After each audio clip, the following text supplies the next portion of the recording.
A tyrannical teacher humiliated and expelled a black boy in front of the entire class simply because he wasn't from an elite background. She assumed he would quietly leave in shame.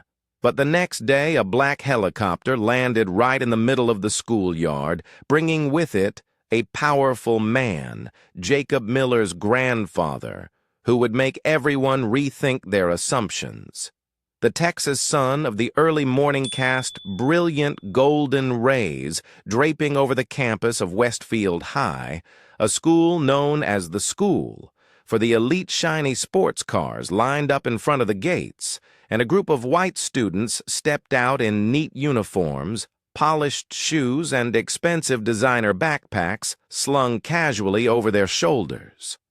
In that place, Jacob Miller, a 13-year-old black boy, was an outsider. He didn't step out of a luxury car. He didn't wear designer clothes. Instead, Jacob appeared in a simple shirt, faded jeans, and boots caked with mud, the marks of a hard morning's work on his family's farm.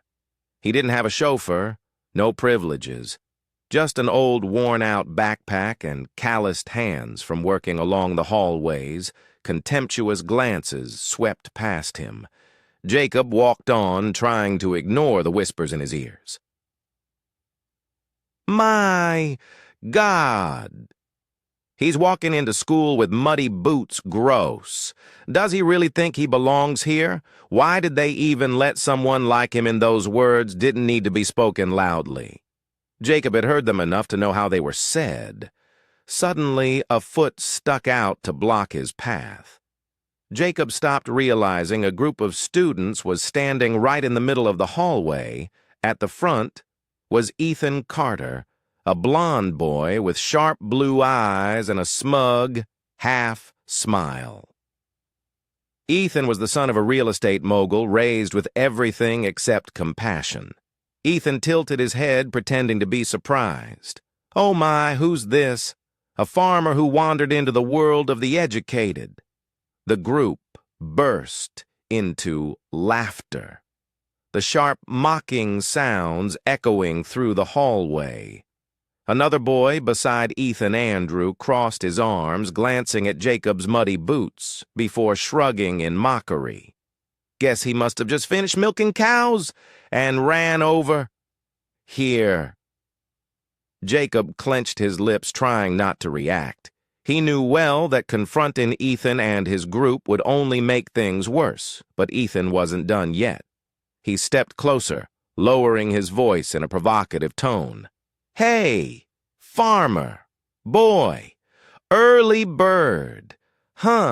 Did someone wake you up with the rooster crow this time?" The laughter exploded. A few other students joined in, though not everyone agreed. But at Westfield High, Ethan was the power in the student body, and no one wanted to side with the loser. Jacob gripped the straps of his backpack, took a deep breath. He could feel the hot blood rising in his chest, but he couldn't react. Not now, not here, not with those who were always trying to bring him down. Jacob looked up, meeting Ethan's gaze for a second, then stepped aside, avoiding the group. But Ethan didn't like that. "Hey, I didn't tell you to go." A hand reached out, pushing hard against Jacob's shoulder. Jacob staggered, but didn't fall. He stopped, took a deep breath, and then looked straight into Ethan's eyes. No anger, no fear, just a quiet resolve, and that discomforted Ethan. No one laughed anymore. The air hung heavy with tension. For a moment it seemed like Ethan might say something else, but then the bell rang for class. Jacob turned and walked away, leaving the laughter behind, heading toward his history class, where he had no idea that an even greater humiliation was waiting for him. Jacob hurried down the long hallway, leaving behind the mocking laughter and derisive glances. He didn't turn back to look at Ethan and his group, nor did he care about the whispers of the crowd. He was too accustomed to it. The cutting words that sliced into his self-esteem every day, but no matter how used to it he became, He couldn't deny the truth each time a new wound was left inside him, deeper and colder than before he entered the history classroom and made his way to his usual seat, a corner in the back of the room where he always felt just a little bit safer. The front rows were filled with the familiar faces of the city's elite children, those who had grown up attending private prestigious schools and had never known the meaning of manual labor for them. Jacob's M's were something foreign, and beneath them, the door to the classroom opened, and the sound of high heels clicking against the tiled floor immediately silenced the room. Miss Whitmore stepped in, carrying herself with the authority of someone who believed she held absolute power in the classroom. She always entered like this, with cold, sharp eyes, stiff gestures, and a commanding voice that left students no choice but to obey. But Jacob knew that behind that exterior was a person full of prejudice, someone who judged students solely based on their backgrounds and never hid her contempt. For people like him, she placed her lesson plan on the desk, adjusted her rimless glasses on the bridge of her nose, then scanned the room. Her eyes lingered on Jacob for a moment. Before she spoke today, we're going to talk about the American Civil War. Her voice wasn't loud, but it was powerful. Each word echoing in the stillness of the classroom. She looked around as though searching for a target, and then like a cat picking out the weakest mouse to toy with. She called out Jacob's name, stretching it with a tone full of hidden meaning. Jacob. He flinched slightly, his dark brown eyes lifting. A chill ran down his spine. He wasn't surprised to be called on. This had happened too many times. Before, Miss Whitmore liked to pick on him, and he knew she wasn't simply trying to test his knowledge. Do you know what this war was about? The room fell silent, and all eyes slowly shifted toward Jacob. He felt his heart pounding louder in his chest. He lowered his gaze, pretending to flip through his notebook, desperately trying to find an answer. He knew about the Civil War, but after what had just happened outside his mind, felt like a blank page. He stammered about to say something, but before he could speak, a mocking laugh interrupted. "Oh, I forgot." Miss Whitmore's voice lingered, dripping with sarcasm. "Maybe you don't need to care about American history after all. Your ancestors never learned it. Did they?" The class froze for a moment then, as if someone had flipped a switch. Laughter erupted. A few students pretended to cover their mouths, but their eyes gleamed with amusement. Others turned to each other, raising their eyebrows as if they had just witnessed something highly entertaining, as sitting in the front row subtly turned to glance at Jacob, a smug smile curling at the corner of his lips. Jacob felt his face burning as though someone had thrown a bucket of hot water at him. His throat tightened and he couldn't bring himself to speak. Miss Whitmore crossed her arms, her face showing no hint of regret or remorse, no hesitation. No sign of awkwardness. She knew exactly what she had said, and she had said it with clear intention. Jacob looked down at his hands, his fingers tightened into fists, his knuckles turning white. He could feel a surge of rage building in his chest. He wanted to fight back, to stand up and declare that he knew American history better than anyone else in that room, that his ancestors had fought and bled for the rights they now had. But he couldn't, because he knew that if he did it, it would only give them more reasons to see him as someone who didn't know his place. He swallowed the humiliation that was rising in his throat and remained silent. But inside him a fire had begun. To ignite anger flared up like a fierce fire inside Jacob, burning away all the patience he had tried to maintain throughout the morning. Mrs. Whitmore's words weren't just an insult. They were a knife stabbing straight into his self-respect, into things he had tried to ignore. but had never truly forgotten. He sprang up the chair, scraping loudly against the floor, cutting through the mocking laughter that filled the room. His eyes were ablaze. No longer the calm and quiet boy he usually was. "What are you talking about?" The room suddenly fell silent, as if no one expected the farm boy. The black kid they used looked down onto.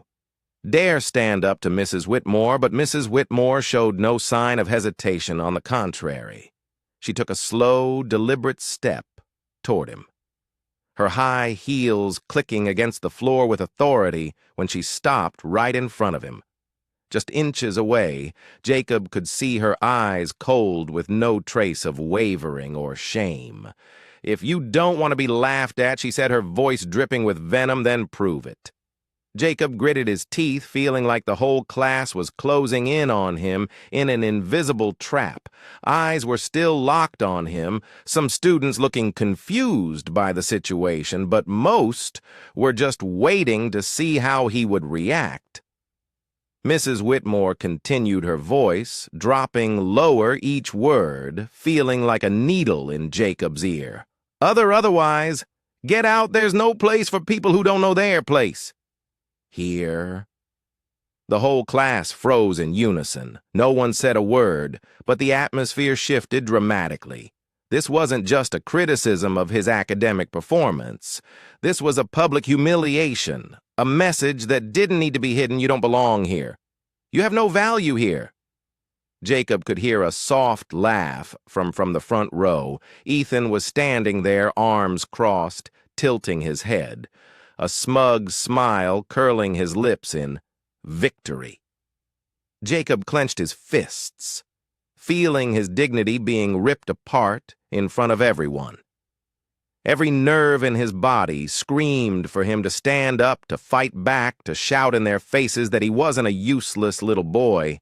But then a cold realization washed over him like a bucket of ice water. He had no right to do that. If he reacted strongly, the only thing they would remember was a black kid who lost control. If he shouted, if he let the anger take over, they'd have an excuse to call him aggressive, out of control. Unworthy of being educated in a place like this, they wanted him to get angry. They wanted a reason to prove he didn't belong here, and Jacob wasn't going to give them that. He took a deep breath, loosened his grip, and began slowly packing up his books. Not saying a word. No one expected him to do. That no response, no argument, no begging, just silence, heavy with meaning. Because nothing is more frightening than the silence of someone refusing to play by someone else's rules. Mrs. Whitmore blinked, a brief moment of confusion flashing across her face, as if she had expected a different reaction from him. But Jacob simply slung his backpack over his shoulder and walked out. Another mocking laugh echoed from somewhere behind him, but this time fewer voices joined in. Jacob walked past the desks, his head held high. He didn't look down, didn't show any sign of weakness, but inside him, a fire had ignited, and this time it wouldn't be easily extinguished. The classroom door slammed shut behind Jacob with a harsh, dry sound. He didn't look back, not wanting anyone in the class to see the furious expression on his face. He walked down the long hallway where the early morning sunlight streamed through the large windows, casting rays onto the white-tiled floor. But all it did was make him feel even more out of place. His heart was still pounding, not from fear, but from the boiling frustration inside his chest. Miss Whitmore hadn't just humiliated him in front of the class, she had deliberately insulted his roots, his ancestors, his history, and the most painful part was that no one in the class stood up for him. Jacob gritted his teeth, trying to control his breath to keep from unleashing his anger.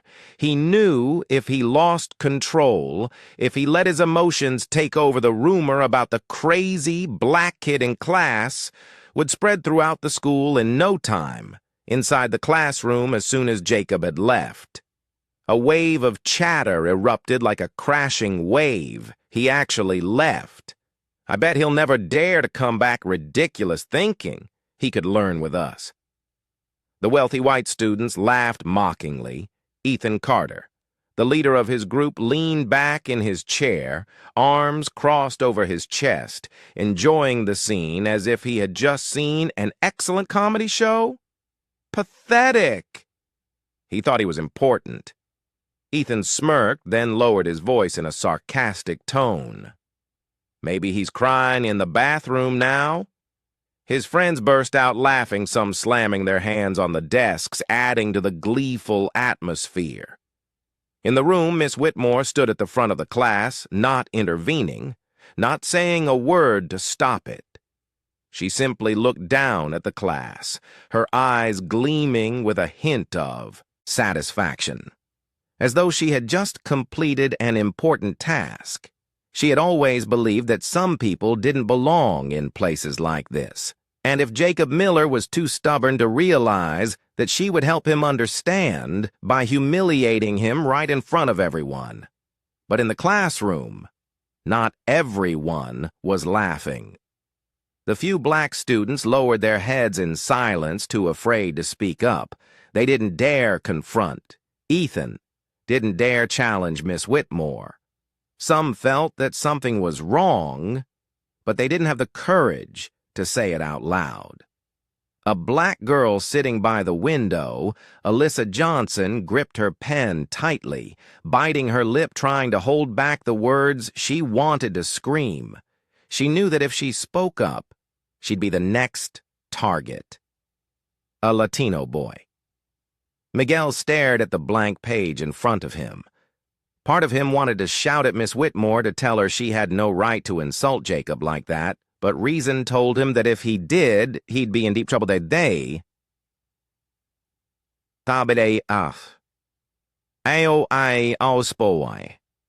I've seen this happen too many times before, and everyone knew one simple rule if you didn't want to become the next victim. Stay silent. Miss Whitmore, seemingly unaware of the tension in the room, turned toward the blackboard and picked up a piece of chalk. Let's continue. She had no idea that a storm was already beginning to form in just an hour. News of what had happened spread throughout the school, in the cafeteria, the library, outside. On the basketball court, wherever students gathered, the topic of conversation was Jacob Miller and Miss Whitmore's history class students, like Ethan and his friends, gleefully spread the story, adding their own details to make it even more humiliating for Jacob. He just stood there speechless, couldn't say a word. Ethan exaggerated, recounting the incident. Then when Miss Whitmore hit him with the truth, he just quietly packed up and left, like a little mouse. Laughter erupted around the lunch tables, a few students, though, they didn't agree with. Ethan laughed along to avoid being seen as siding with Jacob, but not everyone was laughing. Some students began to feel uneasy, not because they felt sympathy for Jacob, but because they sensed something wasn't right. A senior, Brian Thompson, overheard the story in the gym, and he felt a discomfort stir in his chest. Not because he liked Jacob. They had never spoken to each other, but because he knew if this could happen to Jacob today, it could happen to anyone tomorrow. The gossip spread even further, reaching a young teacher, Mr. Anderson, when he overheard a group of students whispering about what had happened. At first, Mr. Anderson didn't think much of it, but as he listened to what was being said, he froze in shock. They never got the chance to learn from their ancestors. A cold shiver ran down his spine. He knew that if he didn't do something, no one else would. But the real storm began when the news reached someone beyond the school, someone Miss Whitmore could not ignore. Clara Miller. Jacob's mother received a message from a friend about what had happened. When she read it, she froze for a few seconds, unable to believe her eyes. Then she made a phone call. That phone call wasn't to the teacher or the principal. She called her father, and just a few hours later, A black helicopter took off from a ranch on the outskirts of Texas, heading straight toward Westfield High. The Texas dawn was just breaking the early sunlight, casting down upon the grand buildings of Westfield High, creating a perfect picture of a prestigious school, a place where equality only existed on paper, and those in power always assumed the right to decide who deserved respect.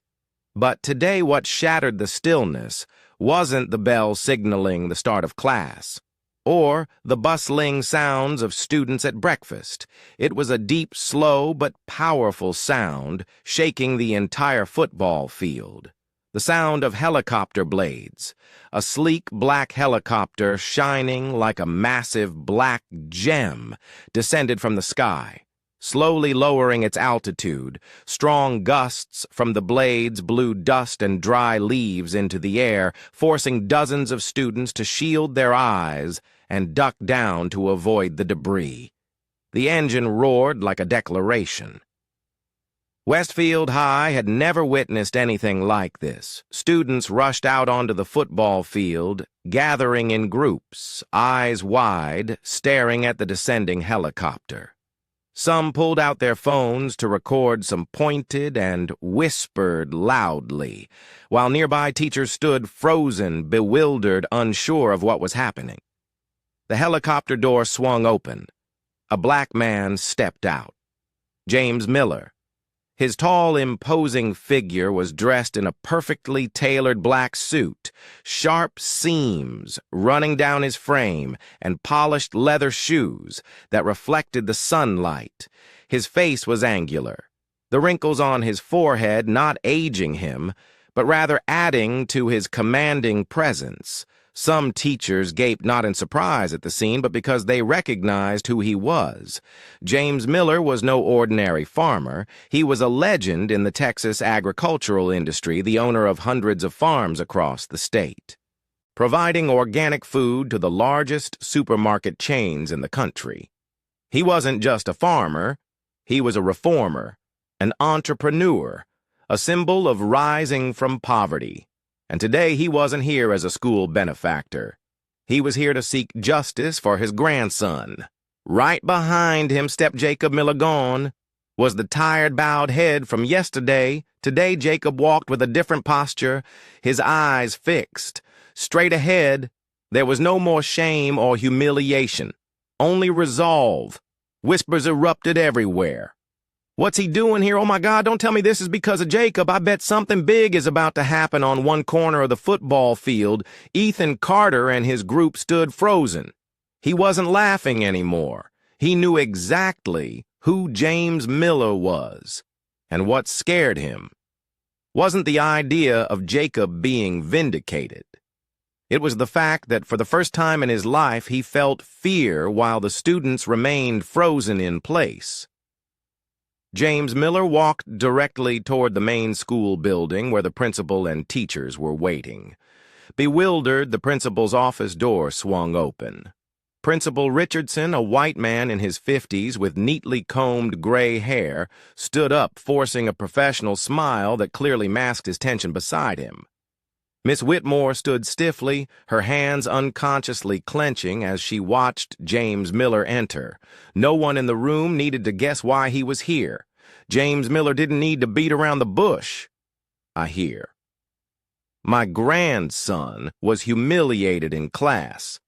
His voice was warm, but there was no trace of leniency. The room froze. Miss Whitmore blinked, trying to hide her confusion. Mr. Miller? I believe there's been a misunderstanding. James Miller didn't let her finish. He pulled a check from his vest pocket and placed it on the desk in front of Principal Richardson. Do you know who funded the school's science lab? No one answered. Who invested in the history program that Miss Whitmore teaches? Who contributed hundreds of thousands of dollars to ensure this school has the best resources? Principal Richardson swallowed hard. Miss Whitmore's face turned pale, her lips tight. James Miller nodded slightly as though confirming something he had already known from the start. Then he turned his sharp gaze on Miss Whitmore. "So you think you have the right to humiliate my grandson just because he doesn't look like the other kids here?" The silence in the room was thick, so heavy that no one dared to even breathe loudly. Jacob stepped forward, his voice no longer trembling like the day before. "I don't need privileges." All eyes were on him. "I just want to be respected like everyone else." Miss Whitmore turned away, avoiding Jacob's gaze. She knew very well that she had been wrong, but she also understood something else today. She wouldn't be in control of this situation anymore. "James," Miller smiled faintly, glancing at the principal. "One last time. I hope you understand, my family doesn't need pity, doesn't need any special treatment. We only need one simple truth.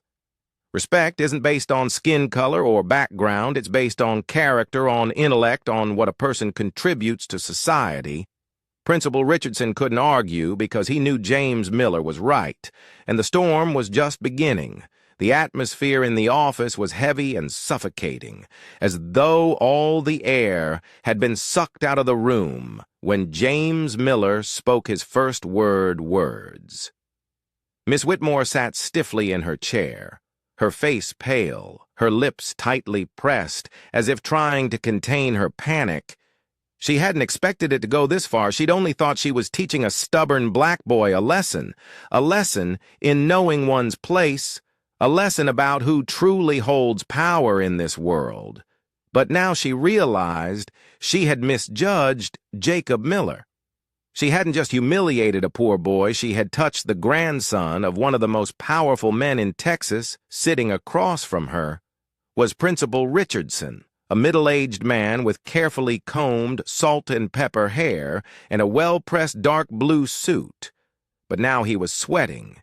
His fingers gripped the armrest of his chair as his eyes flicked nervously toward James Miller, as if trying to read the man's thoughts.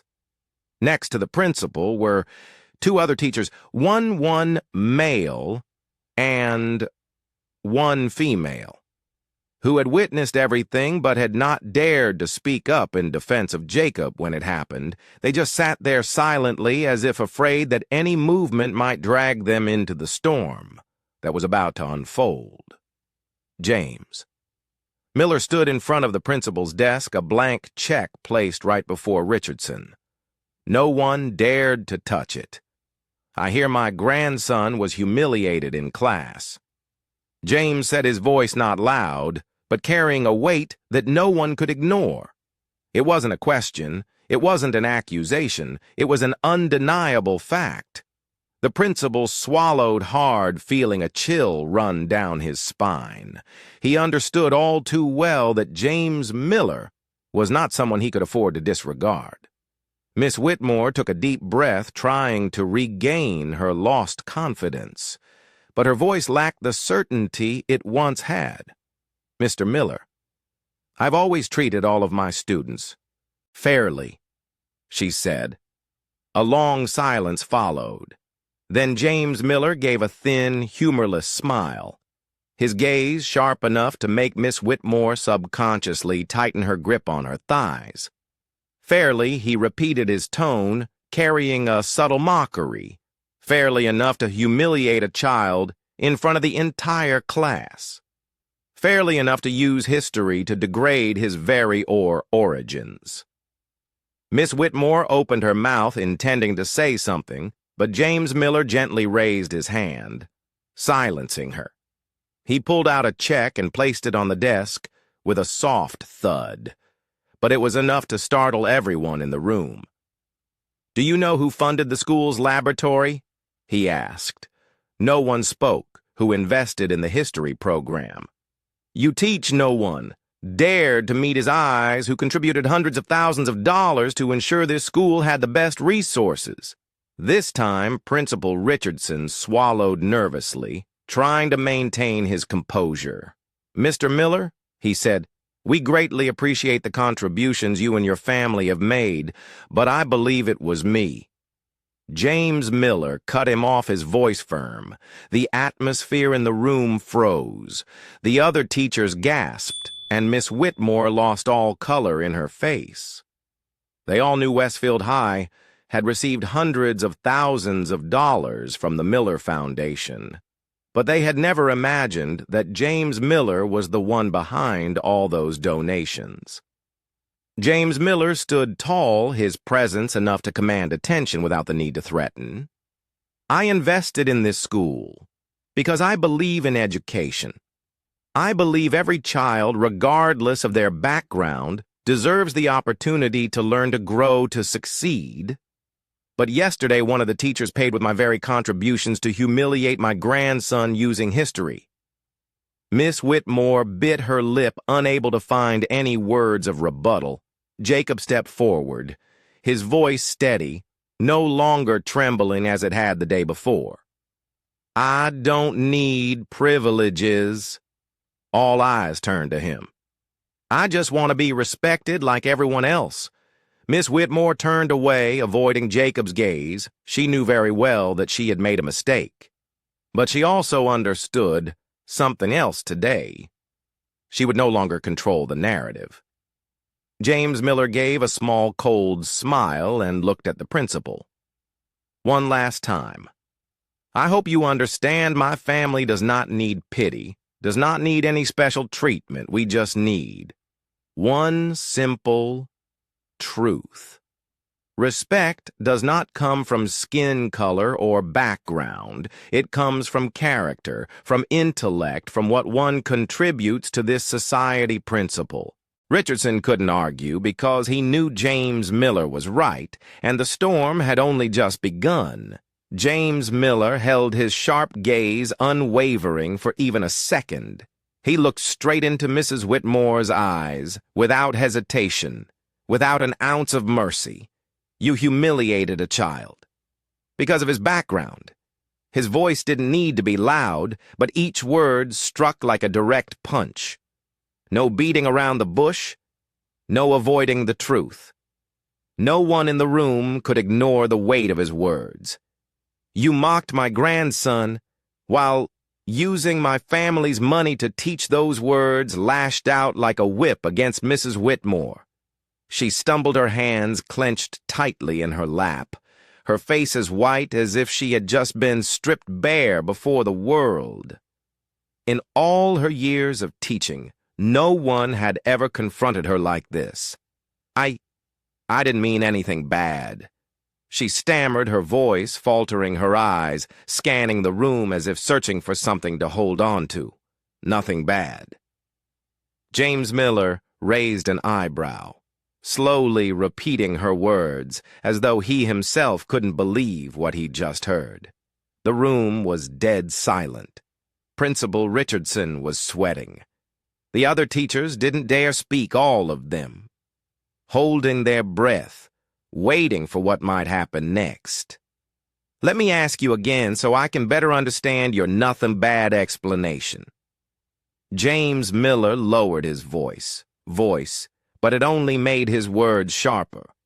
"Did you or did you not ridicule Jacob in front of the entire class, turning him into a laughingstock?"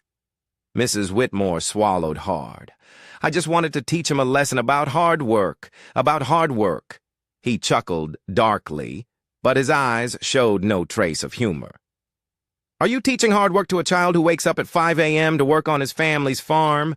A child who finishes a physically demanding job and still comes to school every day to learn like the other kids?" Mrs. Whitmore couldn't respond. "Do you think Jacob doesn't know what hard work is?" James Miller continued, his eyes never leaving her. "Do you really believe that a boy who has had to work 2 or 3 times as hard as the other kids in the school, just to be in the same class with them, needs you to teach him about hard work?" Each of his words came down like a hammer, each one shattering her weak defenses. She couldn't counter him because deep down she knew she was wrong. But her silence didn't mean she was willing to admit her mistake. "I don't discriminate," she said, her voice trembling but trying to hold firm. I treat all my students equally. James Miller tilted his head, his sharp eyes sweeping over her. One more time. Equally. Have you ever told a white student that their ancestors didn't need to learn history? Mrs. Whitmore bit her lip, her arms trembling slightly. She couldn't answer because she knew the answer was no. Have you ever told a wealthy student to drop their studies and go back to working for their family? Mrs. Whitmore gritted her teeth, her hands clutching the edge of her skirt as if trying to hold self back from saying something foolish. She couldn't counter him because the truth was too clear. James Miller nodded as though he had just proven his point. He turned to Principal Richardson, who was still standing, frozen sweat beading on his forehead. "And you still think there's nothing wrong here?" Principal Richardson, the elderly man, tried to regain his composure, but his voice still shook. "Mr. Miller, I assure you that our school does not tolerate any form of discrimination if there has been any misunderstanding." Misunderstanding. James Miller laughed, a mocking smile spreading across his face. "If I hadn't been here today, if my grandson wasn't my grandson, would you still consider this a misunderstanding, Principal?" Richardson couldn't answer. James Miller extended his hand, pointing to the check on the desk. "Do you know how much I've invested in this school?" No one in the room dared to respond. "More than $500,000, he said, his voice calm but carrying the weight of a definitive statement. Principal Richardson flinched slightly. He knew the Miller family contributed a substantial amount to the school, but he had never paid much attention to the exact figure. "This isn't about money." James Miller continued, his voice slow but as sharp as a knife. "I didn't come here to withdraw my donation. I don't need to threaten you with money. I came here to ensure that no other child has to go through what my grandson went through." Mrs. Whitmore bit her lip, her face now as pale as paper. She had lost not just a debate, but something far more important: her honor, her position, and her power. Principal Richardson knew he couldn't let this slide. He adjusted his tie, took a deep breath, and turned to Mrs. Whitmore with a heavy gaze. "Mrs. Whitmore, I think we need to reconsider your teaching methods." The teacher clenched her fists, as if she wanted to protest but found herself unable to say anything. James Miller looked her in the eye one last time, then slowly stood up. He didn't need to say anything else because the truth was already painfully clear, and the storm he had brought with him had left irreversible consequences. The air in the room was as tense as a guitar string pulled to its limit. Everyone could feel that all the power Miss Whitmore once had, the authority she had shown over her students, had now turned to dust. She was no longer in control, no longer. The one who could dominate the situation with a cold voice and a condescending gaze. She lost her power the moment Jacob stood up and said what no student had ever dared to say to her. Before Jacob stood there strong and determined, his deep black eyes showing that nothing could make him falter. He took a deep breath and spoke in a calm but resonant voice, as if addressing an entire system as society too accustomed to discrimination and injustice. "I don't need privileges. I just want to be respected." All eyes were on him, but this time no one dared to laugh, no one dared to mock him. As they had the day before in the classroom, those in the room had witnessed Jacob's public humiliation, heard Miss Whitmore's cruel words, and seen the embarrassment he had to endure when he walked out of the classroom. But they also saw him standing here today, unbowed, not begging, but demanding the bare minimum of what any human being deserves: respect. Miss Whitmore, who once felt she held life and death in her hands with students like Jacob, could not look him in the eye. She fumbled, her hands trembling, gripping the hem of her skirt, as though looking for something to hold on to. but nothing could save her. Now and then she did something she had never done with any student. I'm sorry. Jacob. Her voice was dry, lifeless. There was no sincerity, no real remorse. But she knew she had no other choice in all her years of teaching. She had never been forced to utter such words. But today, she no longer had control. She had to admit her mistake before a student she had once looked down upon. Jacob didn't respond. Immediately, he just stood there, staring at her as if trying to see through the facade of someone who always thought they were right. A heavy silence enveloped the room. Everyone present could feel the weight of this moment. Finally. Jacob nodded slightly, not to accept the apology, but to acknowledge that the apology had been said. He didn't need the apology. He had never needed it, because an apology couldn't erase what had happened. It couldn't erase the times he had been mocked. It couldn't erase the feeling of being looked down upon in a classroom where he was also supposed to belong. But he had regained the most important thing, his self-respect.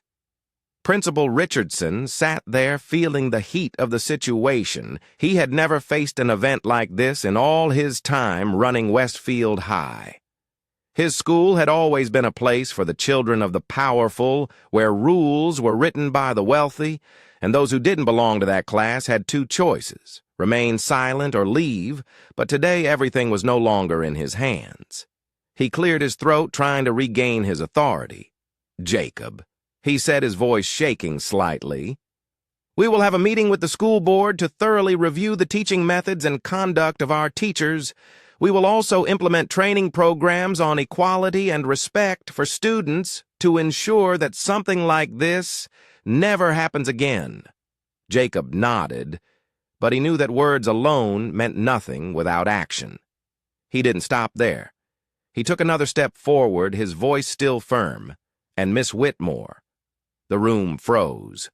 No one spoke, but everyone understood what he meant. If there was no form of discipline for Miss Whitmore, then what had happened today would mean nothing. Miss Whitmore clenched her fists as if trying to maintain her composure, but Jacob knew she was terrified. Principal Richardson glanced at Miss Whitmore, then took a deep breath. We will have an internal meeting to review Miss Whitmore's actions and determine the appropriate disciplinary action. This time, Miss Whitmore jumped in. Surprise, she didn't think things could go this far. Principal Richardson, she tried to say something, but he raised his hand to stop her. Miss Whitmore, I think it's time for you to reconsider your teaching methods. She stiffened, but couldn't argue because for the first time in her life she no longer had control. Jacob took a deep breath, then slowly turned and walked out of the room. He didn't need to say anything more because he had won. Not because his grandfather was wealthy, not because he had someone protecting him, but because he dared to stand up for himself. And from this day forward, nothing would ever be the same. Again. From that day forward, everything changed. It wasn't a sudden change, like flipping a page in a book, nor was it a revolution that instantly turned everything upside down, but rather, it was like an underground stream slowly weaving through every corner of Westfield High, gentle yet unstoppable. Jacob walked down the hallway with his head held high, no longer looking down, no longer hurrying to avoid the gazes of those who once mocked him. He didn't have to avoid any more, nor did he need to pretend to be invisible among the vast halls filled with privileged rich kids. No more. Whispering laughter behind his back. No more snide remarks as he entered class. No more contemptuous glares cutting into his self-esteem like silent knives. Those who once ridiculed him now dared not open their mouths, not because they had suddenly become good people, nor because they truly regretted what they had done, but because they knew Jacob was no longer the fragile target he used to be. He was no longer the boy who would silently bow his head and accept the humiliation without resistance. He had stood up and reclaimed his dignity, and they knew that if they continued to look down on him, they themselves would be the ones deserving of contempt. Ethan Carter no longer stood in Jacob's way in the hallway, no longer crossed his arms with an arrogant half-smile, no longer threw harsh words wrapped in a tone of power and mockery. He was still there, still carrying the old, outdated thoughts and invisible hatred for those he deemed unworthy of his world, but he no longer dared to express it openly. He knew that this time, if he continued, it wouldn't just be a harmless joke that he could get away with. Not just Ethan, but his entire group of friends had become more cautious. Those who had once joined in laughed and used Jacob as a joke to make themselves feel more powerful, no longer acted with the same boldness. They looked at him, but no longer with glaring contempt. Instead, there was a glance mixed with weariness, discomfort, and perhaps though they would never admit it, a bit of respect. Their silence didn't come from remorse, but from the fact that they no longer controlled the narrative. They were no longer the ones who could decide who mattered and who didn't. They had lost the invisible power they had once gripped so tightly unknowingly, but the change didn't stop with the bullies becoming quiet. Other students in the school began to look at Jacob differently. Some, he had never spoken to those who had once simply viewed him as a shadow among hundreds of other students, now started paying attention to him, some who had never thought to greet him as they passed by. Now, nodded subtly when they caught his eye in the hallway. No one said it aloud, but Jacob could feel the difference. Not everyone had changed completely. Not everyone had truly taken his side, but at least they had begun to respect him. They had started to recognize that he was no longer an invisible boy who could be dismissed without anyone caring. They had seen him stand up, witnessed him face those more powerful than him, and saw that he wasn't afraid, even in the most difficult situations, and that made it impossible for them to continue seeing him as the inferior person they once did in class. Things also changed. When Jacob entered history class, the room was no longer filled with whispers. No more. Eyes watching him with mockery. He walked to his desk and sat down, no longer feeling as though he was walking into a place where he wasn't welcome. No one was particularly friendly to him, but no one dared to see him as weak anymore. Miss Whitmore was still standing at the front of the class, still lecturing with her usual stern tone, but there was something different in her eyes. She no longer dared to call Jacob's name in front of the class, just to make him feel embarrassed. No more veiled comments, no more mocking words disguised as lessons about hard work. She no longer felt she could control him as before, because she knew that any action she took from now on would be watched, scrutinized, and judged by those who were no longer willing to turn a blind eye. No one knew exactly what the school board had done to Miss Whitmore after the internal meeting. She wasn't fired, nor was she suspended, but the change in her behavior was clear evidence that she had received a stern warning. While she might never truly change, at least she knew that she couldn't go on as she had before Poe without consequences. The students who had once been silent while Jacob was humiliated also began to change. Those who had once bowed their heads in fear, not wanting to get involved, not daring to stand up to those more powerful than them, now started to realize that perhaps for the first time they could stand up for themselves. Some of the other students of color in the school began to feel something different. They no longer felt as alone as they had before. Some students who weren't as wealthy as Ethan and his group. Those who had lived in the shadow of the rich and powerful now began to realize that maybe for the first time, they too could have a voice. Jacob didn't know if it was true recognition or just a temporary shift. But he didn't care. He wasn't fighting to be recognized. He was fighting for himself. And that was enough from that day on. Jacob was no longer just the farmer boy. He was no longer the one anyone could easily bully without fear of retaliation. He was no longer the child who always had to endure without a way to fight back. He was someone who had dared to confront injustice and not bow his head before it. And that no one could change Miss Whitmore, no longer dared to look down on any student.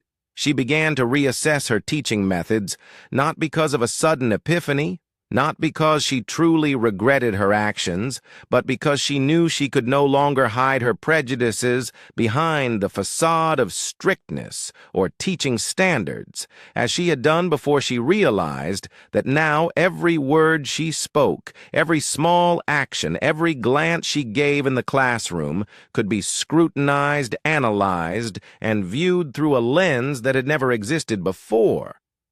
In the past, asked she could make insinuating remarks without anyone challenging her, could humiliate a student with sharp words without fear of being confronted. But now she knew things had changed. She felt it most clearly on Monday morning when she walked into the history classroom. The room no longer carried the absolute air of fear she had been so familiar with, no longer a place where just her presence was enough to make students fall silent.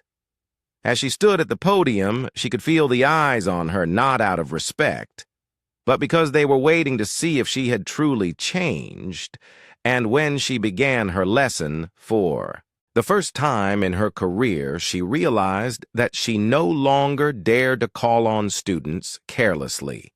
No more questions directed at the students she deemed weak, to turn them into the butt of jokes. No more comments laced with disdain for students who didn't come from elite backgrounds. No more smirks of contempt when a child couldn't answer her question, she taught, but no longer with the self-satisfied, powerful demeanor she once had. She was quieter, spoke less, and thought more carefully about every word she said. She no longer dared to pick on Jacob. No more condescending glances, no more sharp words aimed at bringing him down in front of the class like before. But what bothered her more than anything was that Jacob no longer feared her. He sat at the back of the class, no longer avoiding her gaze, no longer looking down at his notebook like he had in the past when their eyes met. He didn't blink and look away like before, but simply looked straight at her, calm but full of strength. And for the first time, she was the one who looked away first. That was when she realized she had lost. It wasn't allowed to defeat. It wasn't a failure, measurable by grades or disciplinary actions from the school board, but she had lost the most important thing for a teacher like her: control. No one in this class feared her like they used to. No student bowed their head to her harsh words anymore, and that made her realize something she had never thought of. Before, she had relied on fear to maintain her power. But now that fear was gone that afternoon when she walked into the teacher's lounge, the atmosphere there felt different from before. Some of her colleagues glanced at her quietly. Some nodded slightly, but no one struck up a conversation like they used to. The rumors about what had happened to her in the principal's office had spread throughout the school, and everyone knew her position had wavered. Before, she had always prided herself on being considered one of the most authoritative teachers in the school. No one dared challenge someone who could say anything without fear of consequences. But now she felt the distance from her colleagues, not because they hated her, but because they didn't want to be dragged into the mess she was stuck in, as she sat down at her desk trying to focus on the lesson plan in front of her, a voice spoke up. "I heard about what happened to you." She looked up to see Mr. Anderson, the math teacher, standing nearby with a coffee cup in his hand. She didn't say anything, just nodded, slightly. "I don't think you expected it to go this far." Miss Whitmore tightened her grip on her pen and lowered her voice, trying to keep the calm. She had once been so familiar with number I didn't expect it. Mr. Anderson studied her for a long moment, then sighed. "You know, I don't think Jacob needs you to apologize. I think what he really wants is for you to learn something from this. This time." She looked directly at him but had no words to say. Mr. Anderson didn't wait for her reply, took a sip of his coffee, and walked away, leaving her sitting there facing her own thoughts. When she returned to class in the afternoon, she saw Jacob standing in the corner of the room talking with a few classmates. He was no longer the shy, quiet boy he had once been. He was more confident, more comfortable, and she realized that he was no longer a child she could easily look down upon. She took a deep breath, then stepped up to the podium, trying to focus on her lesson. But for the first time in all her years of teaching, she felt a sense of alienation. For the first time, she wondered if she had truly been teaching the right way. For the first time, she understood that power wasn't something immutable, that those who had once been weak could become strong, that those who had once held power could be judged. And for the first time, she understood that she had been wrong. The news of Jacob Miller receiving a scholarship spread rapidly across Westfield High. Like a fresh breeze, no one expected that a black boy, the son of a farming family, who had once been mocked and humiliated in class, could step onto the stage to accept such an honorable reward. Some were surprised, while others whispered, trying to figure out why a student like him could achieve what many of the rich kids in the school longed for. But no matter what they said, the truth remained unchanged. Jacob was no longer an outsider. He had earned his place.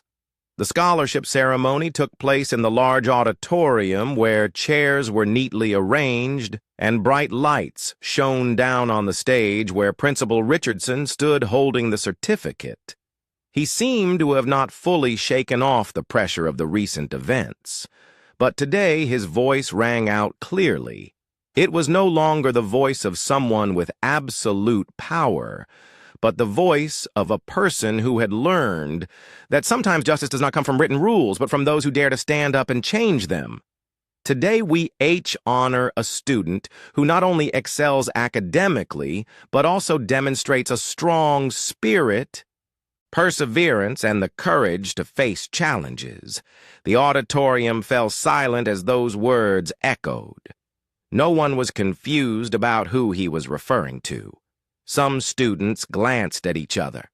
Some raised their eyebrows, but no one spoke out in protest. This scholarship is not just for those with the highest grades, but for those who have proven.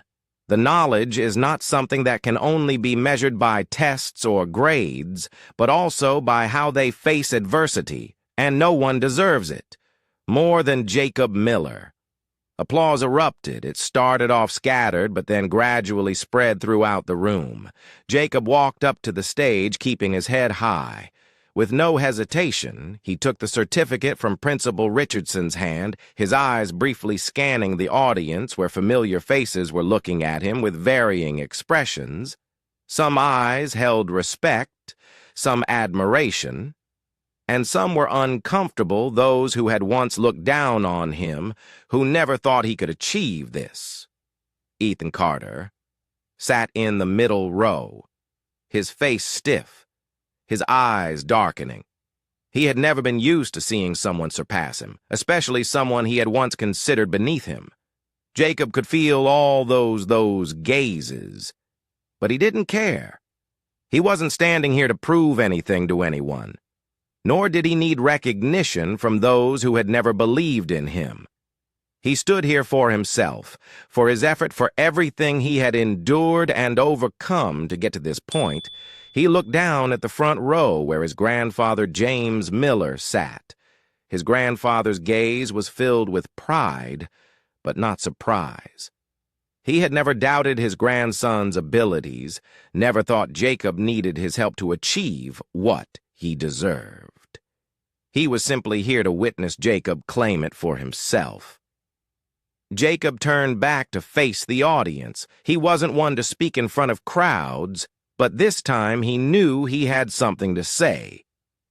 I am not standing here today because of luck or because I have more privileges than anyone else. The room fell completely silent. I am here because I had to fight for myself, because I learned how not to bow down to what's wrong, because I learned that respect isn't something others give you. It's something we have to earn. Everyone listened in silence. I wasn't born with an easy life.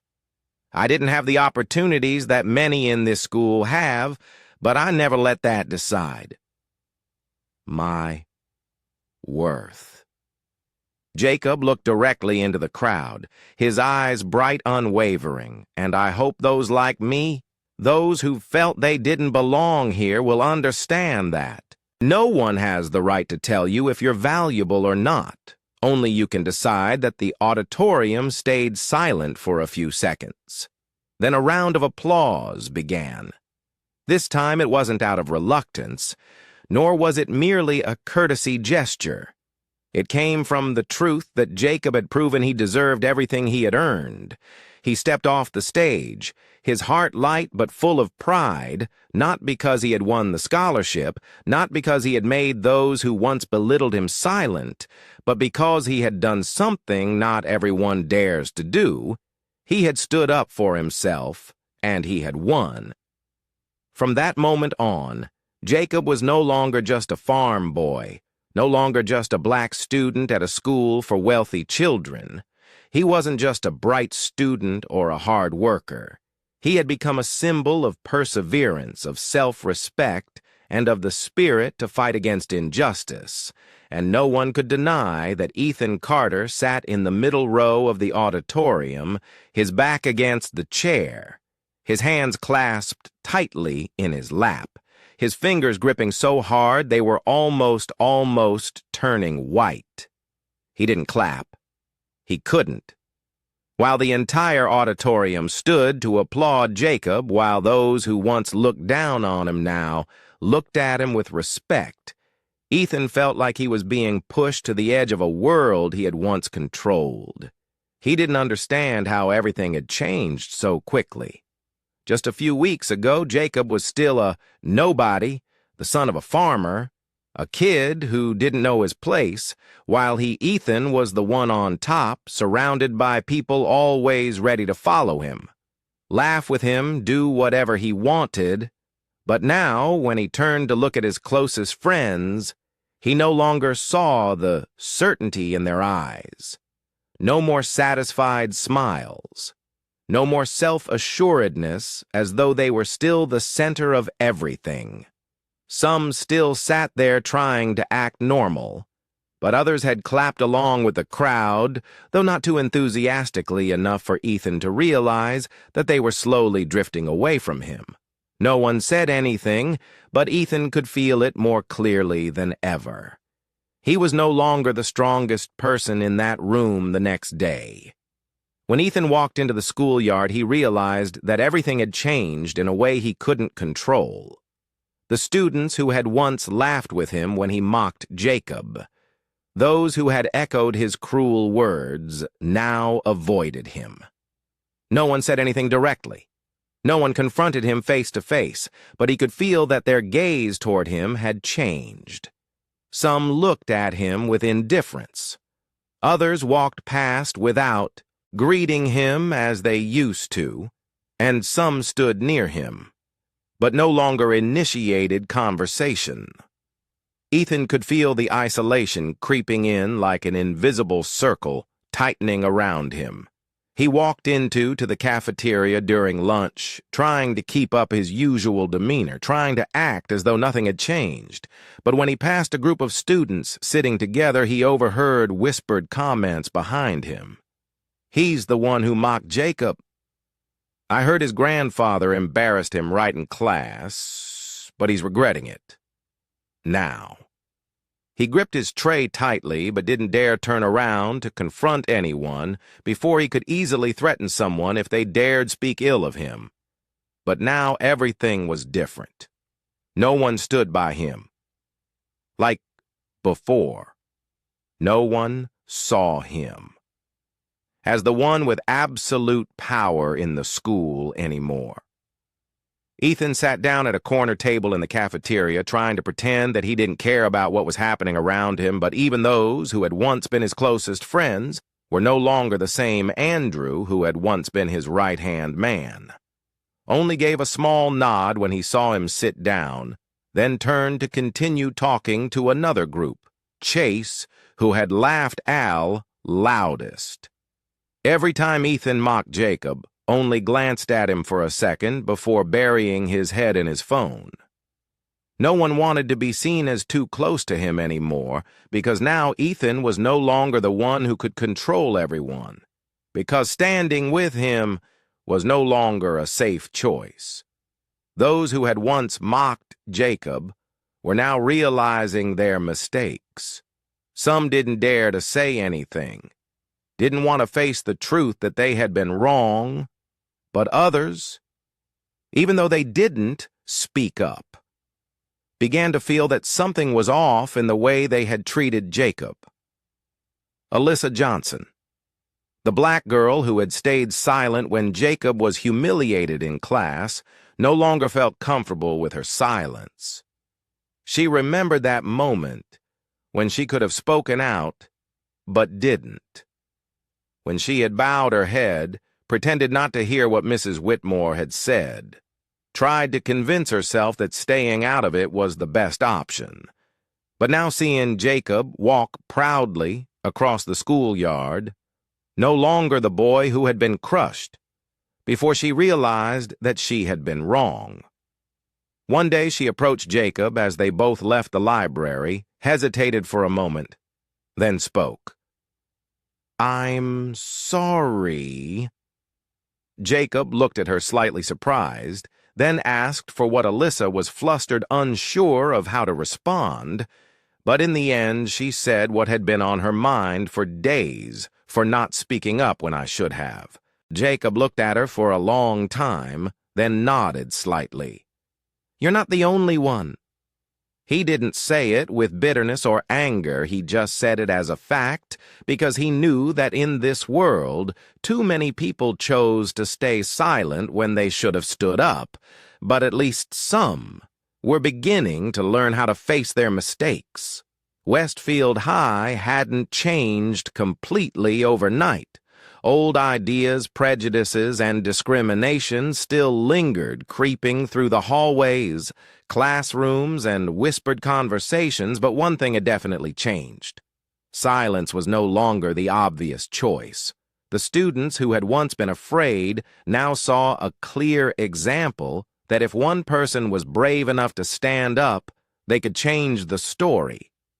And those like Ethan Carter, those who had once believed they could dictate the worth of others, now understood that the world no longer revolved around them.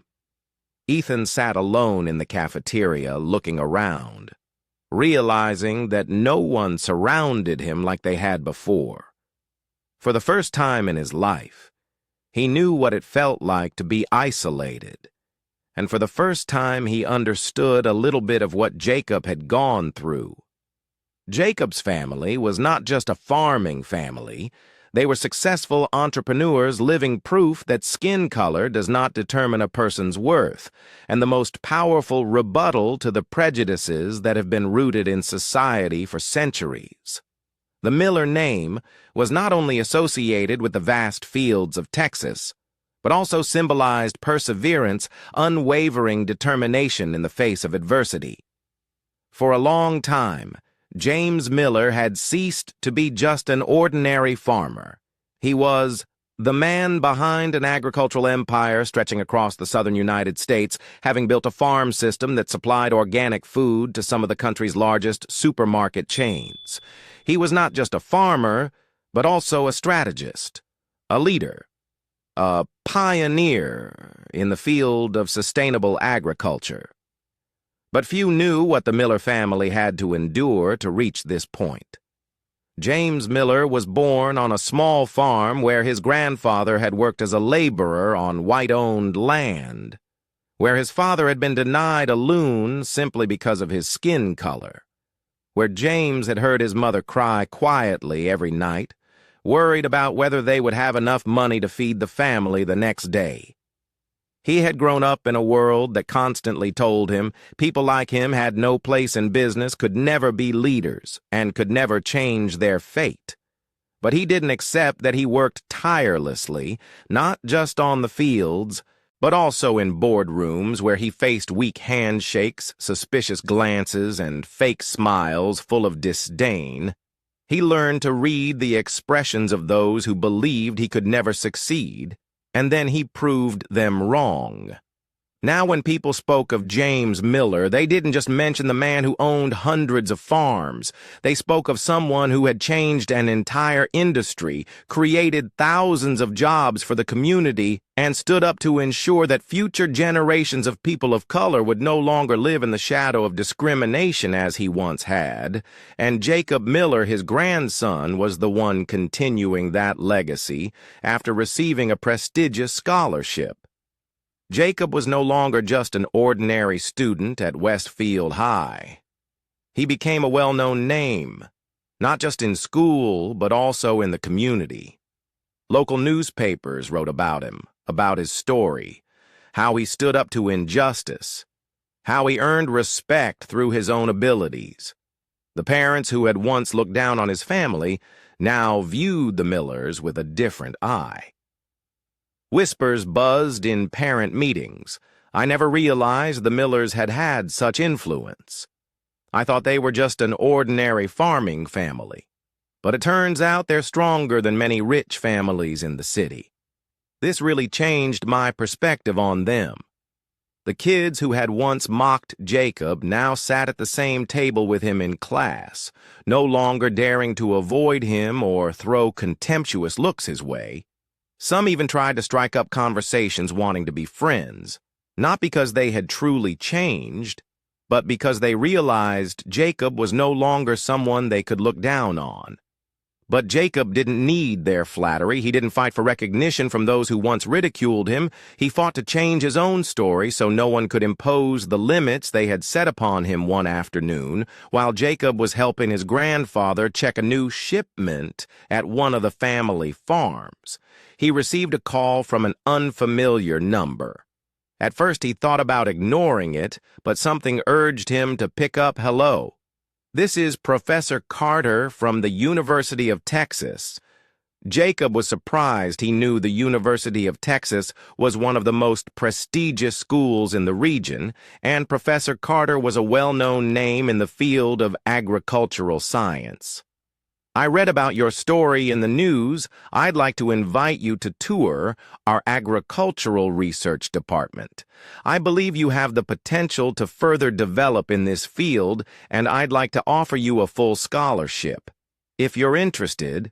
Jacob could hardly believe his ears. A full scholarship from one of the top universities. He took a deep breath, looking out over the vast fields in front of him where the sunlight bathed the rows of trees in golden hues, and the familiar scent of damp earth filled the air. He knew he was born to be tied to this land, but he also knew that he was not just a farmer.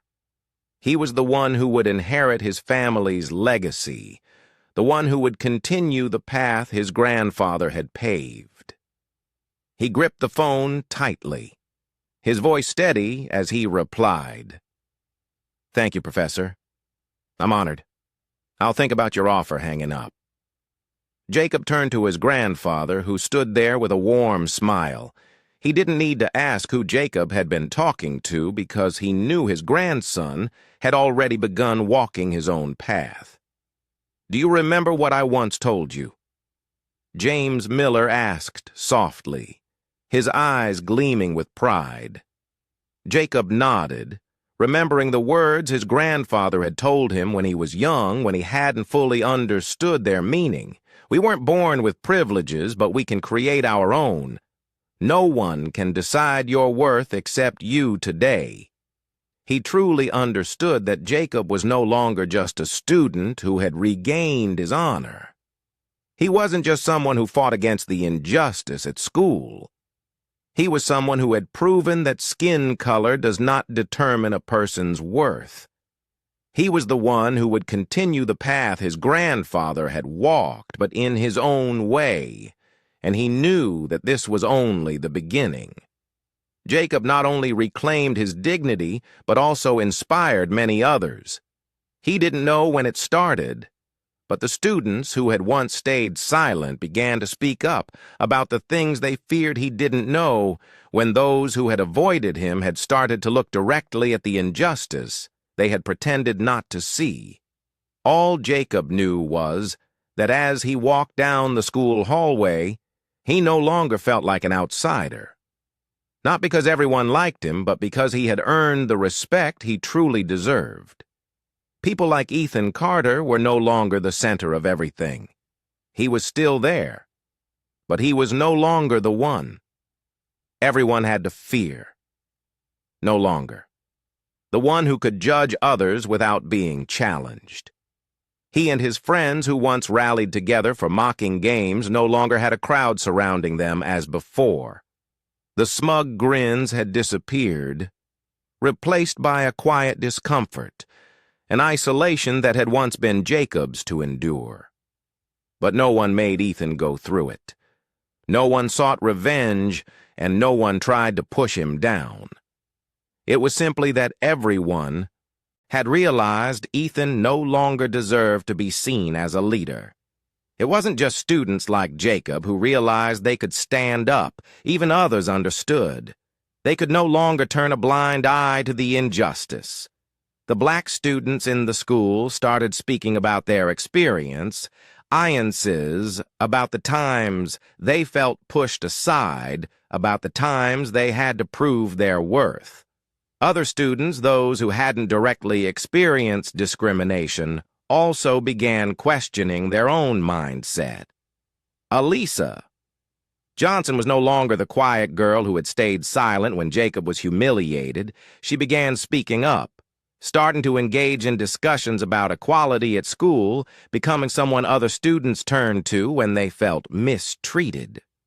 Miguel, the Latin boy, who once kept his head down to avoid trouble, stepped up as one of the first to suggest creating a club for black students in the school, where they could share their experiences and work together to change things. And even teachers like Mr. Anderson no longer stayed silent one day after class ended. He kept Jacob behind. You know, he said, his voice deep but sincere. "I used to think that as long as I taught, did my job right. That would be enough.